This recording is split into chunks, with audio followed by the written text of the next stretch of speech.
to work on a project like this, to be a part of a story that's on the scope that this is on. As an actor, it's a dream come true. I've been making movies since I was 5 years old, and I've never seen anything like this.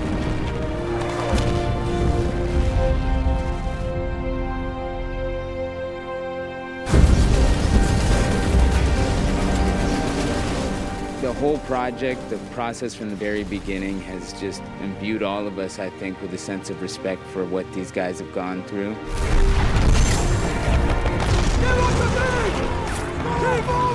It became a bigger project than just making a movie, and I hope we honor these men the way they should be honored.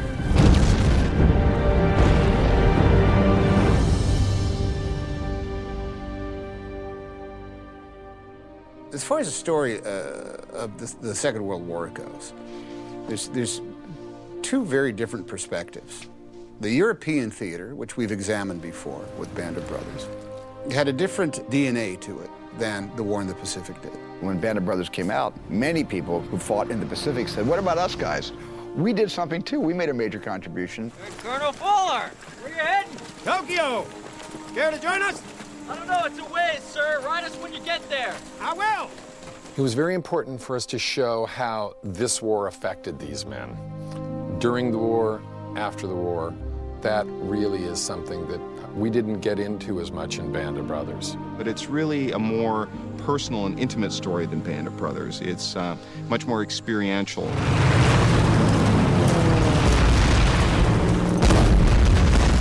When we began working on the Pacific, we wanted to cover the entire war, but to do it in a way that was personal and compelling and dramatic.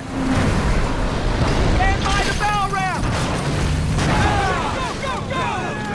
Our miniseries focuses on three guys: Eugene Sledge, Robert Leckie, and John Basilone. Eugene Sledge wrote arguably the best memoir of combat anywhere, called With the Old Breed, at Peleliu and Okinawa. He was just a kid who loved war stories. And when this war came around, he ended up getting a real taste of what war is really like. John Basilone got the Congressional Medal of Honor, and his life and his exploits were very well documented for us, and so we could follow them. Come on, left! Get off the beach! Move! Robert Leckie was a writer before the war. He wrote a magnificent piece of prose called The Helmet for My Pillow, which was about his experiences at Guadalcanal and Peleliu. It's an honor to spend time on a character who was here and who lived it. And it's an honor to try to tell this story and try to tell this story properly. We wanted this to really be based on, real people in real situations, because the Marines were also fighting malaria and all kinds of the elements. The natural environment was just as debilitating. One advantage that we have on the Pacific, we had it on Band of Brothers, is the commitment of the actors. They had a sense that they had a moral responsibility to get it right. And part of getting it right is the research that we've prepared for them, but also our military advisors and the boot camp that they went to. We are proud to claim the title of United States Marines. They went through a brutal period of training. It was designed to be that way, just so they would understand what maybe the people they're portraying, to some extent, what they endured. Boot camp was probably the most intense experience of my life. 1, 2, 3, 9, 1, 2, 3, 10. Stop. Yes, stop. What's the matter with you? Captain Dye said it when he goes, you're gonna hit walls out there. We never say the word movie. We never say the word actor. It is the mission. I just remember saying to myself, am I training for a movie, or am I actually training because we're going to war? I was a college athlete, and I've been an athlete my whole life, and I've never had a stretch of 9 days that was as brutal on my body. Taking! Not too long into it, you forget about being an actor, and then you forget who you are. And then you just, get into the discipline of all the different stuff that you have to do. They came out of that boot camp different people. I mean, I was there before they went in. Goatees, long hair. They went in there, and they came out different. I'm telling you, they came out different. You feel invincible. You feel like you can get through anything. If you can get through that, you can get through anything. Can't buy this kind of experience. You know, given the nature of this project and how important it is to tell the truth. Sorry. Vera. Bob Leckie. I'm your neighbor from across the street. I know who you are, Bob. The miniseries The Pacific starts a few days after Pearl Harbor in the United States and spans 4 years from 1941 to 1945. I joined the Marines. Thought I'd do my bit. Take care of yourself.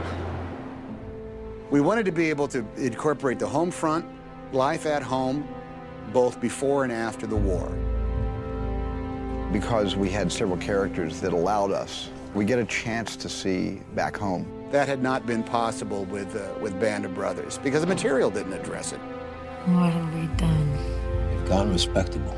What John Basilone went through on the At Home, it's a great story. It's damn good drama. I'll be honest. They can ship me out whenever they want.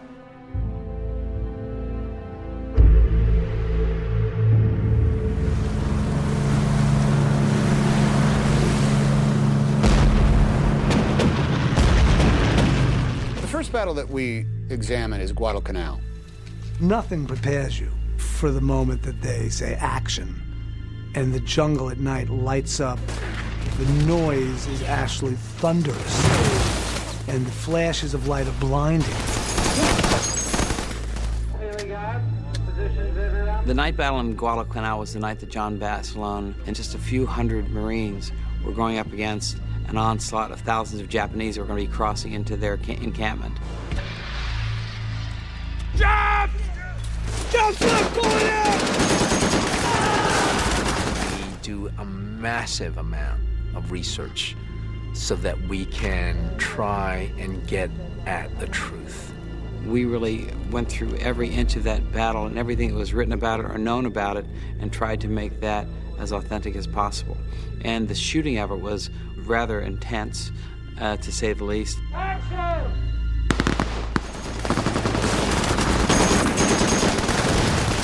In doing fights like this, you don't want to do the TV version. You want to make it, as every part of this project is, as authentic as possible. Hey, Pete, cover me. John, what are you doing? John, what are you doing? With all the research that they had done, they pretty much had it down to exactly how it happened. But then to actually be shooting it and to be in the middle of it, there were some moments when you could almost feel the presence of these men there with you.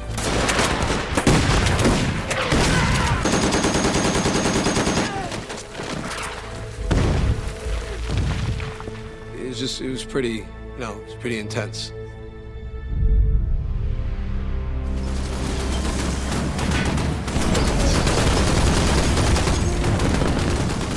Peleliu, the battle that we're filming right here, was one of the most brutal and misunderstood battles of the Pacific War. Here we go, boys!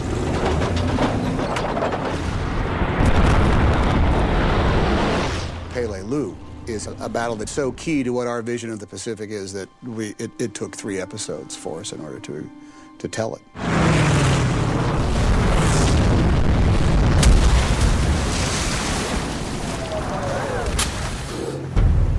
We're out here today on the ocean shooting Amtraks, which would have troops and guns on them, coming off to do the attack on the beach.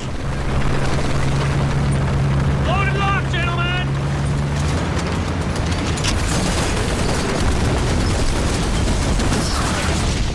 Now the Colossus that you're seeing in the background is actually a working barge, and onto the barge we built the partial back end of an LST. Because we were able to find this barge that had the ramp in the back of it, we can actually have the Amtraks driving out, going into the water, you get all the natural sounds, and we're shooting inside them, so you see the troops reacting the way they really would. So it's going to lend a tremendous sense of reality to what we're doing, which is really what we're trying to do here, is make something that is real and accurate to what the true war in the Pacific was as we can.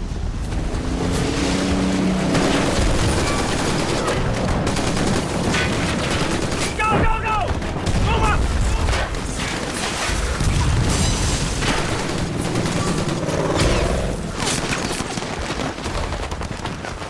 This is our Peleliu Beach set, which is up in far north Queensland at a location called Rocky Point. This end of our Peleliu Beach landing is where Lecky comes ashore in his Amtrak, and Lecky has to land on a very heavily coralled area of beach, which is accurate to history. You gotta get off of me! Lecky!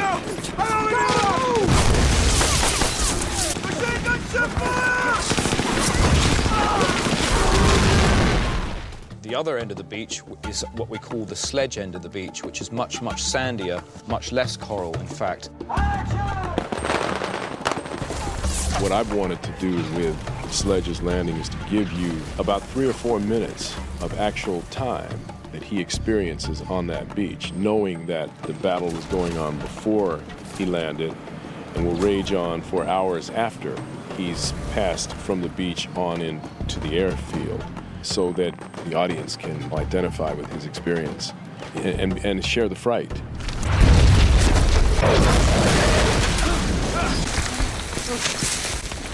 Let's goddammit, you gotta get your ass out of that hole right now! Move it!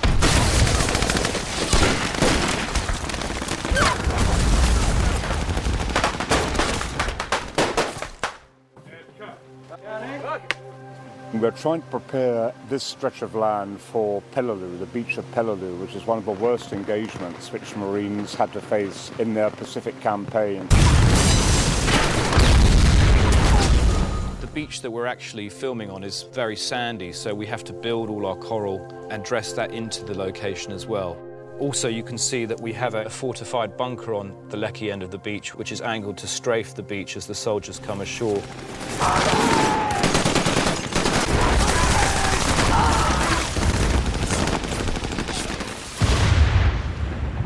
The only way to stop this Jap artillery is to get into those hills. And the only way into those hills is across this airfield. When we move, do not stop until we get across. You got it? This is a recreation of the airfield at Peleliu that the Americans came across after they'd come up through the scrub from the beach.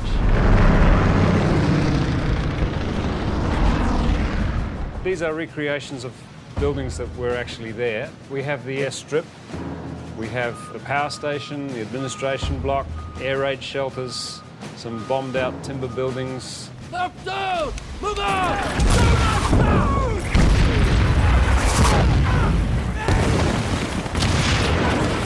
We've got decorators who are researching different ways of making craters and how to make them, dress them in and make them look real.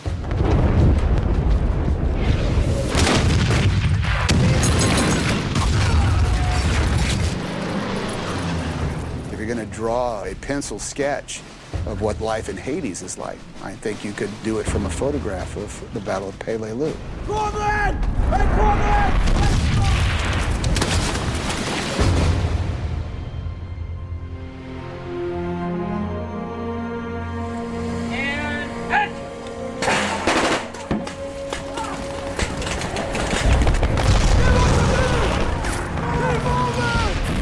Iwo Jima is the site where John Basilone voluntarily returned to combat. Even when he received the Medal of Honor, he never looked at himself as above his men. So much so that he demanded to go back and fight when he didn't have to. You tell that tank to follow me! Move! Go!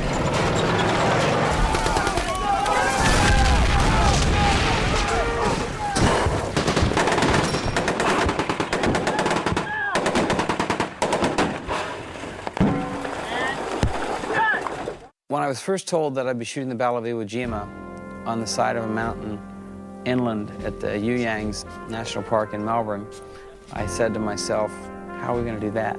But they carved off the side of a mountain. They brought in, I was told, $1 million worth of volcanic ash and basically set up the exact replication of the mountain with respect to the various tiers of the volcanic ash. And then, of course, the larger shots of ships and so forth was all something that was done visual effects-wise and post-effects. But the majority of the shots worked without having to touch them. The smoke and the intensity of all the fire and all the things that are going on, you really felt like you were there. I'm more proud of the Iwo Jima battle than anything I've ever been involved in.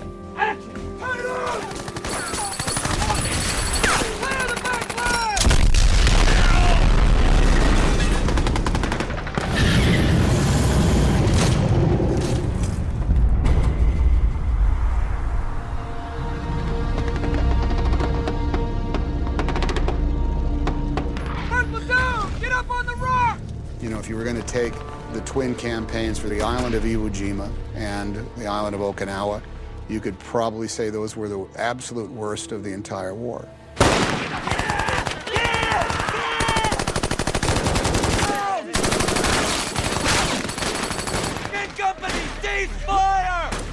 And not only the horror of actually being under fire, but everything else about that island was just absolutely miserable. The Battle of Okinawa presented a lot of challenges for the production because of the terrible conditions that the Marines fought under.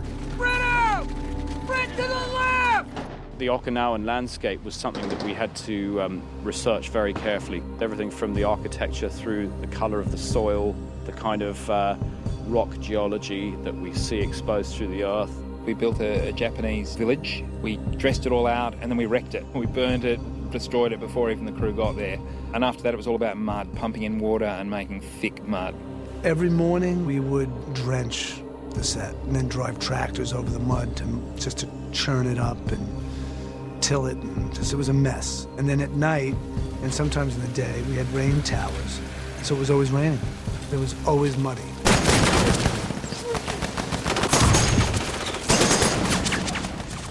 Okinawa was part of Japan. They were viewing themselves as defending Japan. And the only way in order to get through the Battle of Okinawa is to take every day that it requires and spend every life that it was going to take. That was the only way to do it. Okinawa had a profound effect on all of us. It's a very intense episode. It affected everybody, and it particularly affected the actors, and their performances reflect that. Cease fire, goddammit! I told you to cease fire, or you're supposed to be observing? I see you with the goddamn sidearm! We were all sent here to kill Jap, weren't we? So what the hell difference does it make what weapon we use? I'd use my goddamn hands if I had to. We're telling the story the way it was. I feel we get inside our Marines' heads and hope that we told the story that we would want them to have us tell. So I want you to meet some of the reason that we're doing what we're doing every day out here. When the veterans come on set, they bring home the sense of responsibility. The fact that we're doing this today and going over all of this again is really startling to me. I just can't believe it's happening. I am so proud and so thrilled that they have decided to make this thing. I can't express how I feel. We had all given up that the story would ever be told, the real true story, because that was a nasty war, man.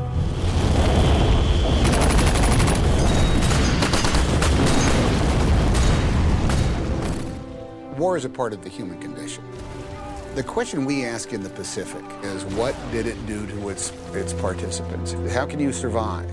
How can you see what those guys did and expect to just move on with things? It's not about America versus Japan. It's about war and how horrific it can be for everybody. Every single person that had to go through that deserves to be remembered, and their story deserves to be told. I can't imagine any human being going through a greater struggle than what these guys did. It's brutal, and it's honest, and it's right there in your face, as it was for them.